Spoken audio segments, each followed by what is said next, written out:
আবারও প্রকাশ্যে নৈহাটিতে গঙ্গার বালি তুলে পাচারের অভিযোগ তুললেন ব্যারাকপুরের প্রাক্তন সাংসদ অর্জুন সিং। আর নৈহাটির সেই ছবি ভাইরাল হতেই রীতিমতো শুরু হয়েছে রাজনৈতিক তরজা।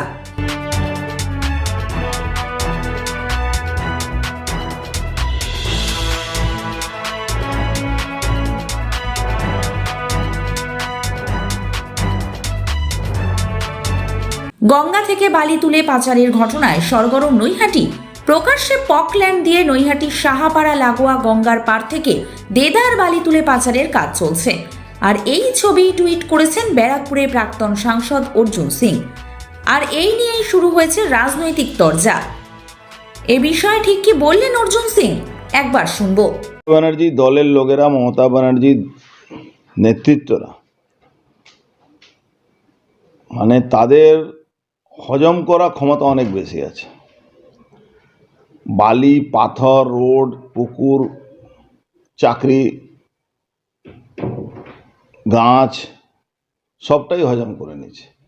ওইখানে বালি মাফিয়ারা যেভাবে আজ থেকে না অনেক দিন ধরে এই কাজগুলো করছিল, মাঝখানে কিছু মিডিয়া লোকেরা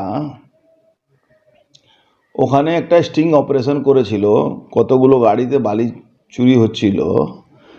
সেই গাড়িটা কিছু পুলিশ অফিসারের বাড়ি লোকের নামে ছিল। তারপরে ওই কাজটা বন্ধ হয়।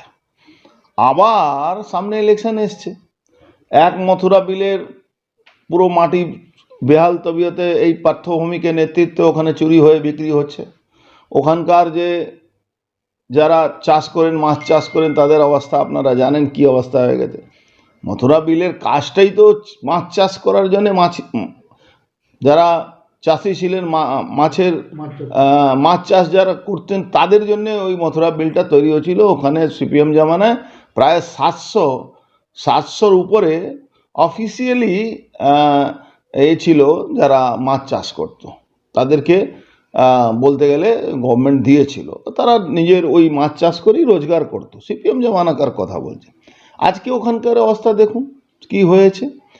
এখন এই গঙ্গার থেকে বালি তোলা, পাশে জুবলি ব্রিজ, এই জুবলি ব্রিজটা যে কোনো মুহূর্তে একটা বড় সড়ো অ্যাক্সিডেন্ট হবে, এই কথা বলে কিন্তু বন্ধ হয়েছিল।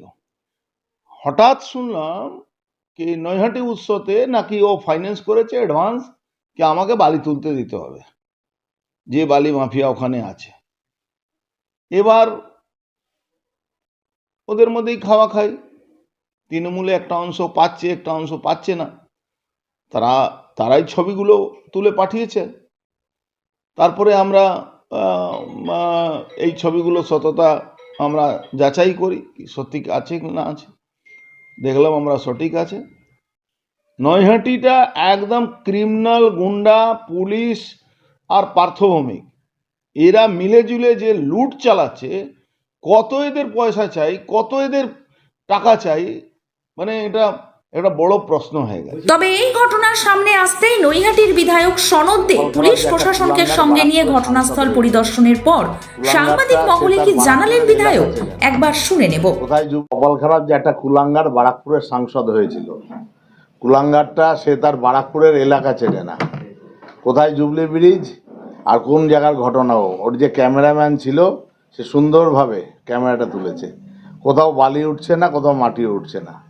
একটা মেয়ের বিয়ে, যেহেতু মেয়ের বিয়ে এক জায়গায় মাটি স্তূপ আকারে ছিল, পাশে ভাটার মাটি স্তূপ আকারে ছিল, সেই মাটিগুলোকে পকল্যান্ড দিয়ে নিয়ে পুরো এলাকাটাকে ড্রেসিং করছিল। কালকে ওই কুলাঙ্গারের পোস্ট আমি দেখেছি ফেসবুকে, দেখার পর আমি নিজে গেছি, পুলিশও ছিল, পুলিশকেও নিয়ে গেছি, যে দেখে এসেছি পুরো যে একটা মেয়ের বিয়ের জন্য তার বাবা ওই জায়গার মাটিটাকে ড্রেসিং করছিল, অনেকটা বড় জায়গা নিয়ে। তাই কুলাঙ্গারটাকে বলুন আগে বারাকপুরের এলাকা ছিল, যে কুলাঙ্গারটা পোস্ট করেছে আপনি জানেন তো কুলাঙ্গারটা। ওর নাম মেনে আমার নিজের মান সম্মান নষ্ট করে লাভ আছে? বারাকপুরের কুলাঙ্গার একটাই, যে কুলাঙ্গার যাকে বারাকপুরের মানুষ 66,000 ভোটে হারিয়ে দিয়েছে। পাশাপাশি অর্জুন সিং এর অভিযোগের বিষয়ে জানতে গেলে তাকে চিকিৎসার পরামর্শ দেন ব্যারাকপুরের সাংসদ পার্থ ভৌমিক। নৈহাটি উৎসবের টাকাতে যে বাড়ি তুলছে সে নয়ডি হিসেবে টাকা তুলছে, সেখান থেকে সেই জন্য সে বাড়ি ছাগলে কিনা বলে ছাগলে কিনা, ওকে মেডিকেল ডাক্তার দেখাতে বলে, যে বলেছে তাকে। দিনের পর দিন আয় কমে যাচ্ছে, চাকরি থেকে স্টেবল হচ্ছে না, 14 জায়গায় অ্যাপ্লিকেশন ফর্ম ফিল আপ করছে, কোনোটাই অ্যান্সার আসছে না। আর একটা আছে সংসারে অশান্তি। চারিদিকে সমস্যা, দুর্যোগ, ক্ষতি আর বাধা। এবার নিন উজ্জ্বল ভবিষ্যতের শপথ। আপনার জ্যোতিষ দেখাবে এবার সঠিক পথ। যে আজকালকার বেশি সমস্যা হচ্ছে দারিদ্রতা, সাংসারিক অশান্তি। কারণ বাস্তু ঠিক না থাকলে বাড়িতে পুজো করে শান্তি নেই, পুজো যদি শান্তি না করতে পারেন মনে অশান্তি থাকে। বাস্তুর দোষ আসলে কি কি হয় কি কি হয় না সঠিক দিশা নিয়ে এসেছে জ্যোতিষ ও বাস্তু এক্সপার্ট দেবাশিস মুখার্জি। যোগাযোগ করুন এই নাম্বারে।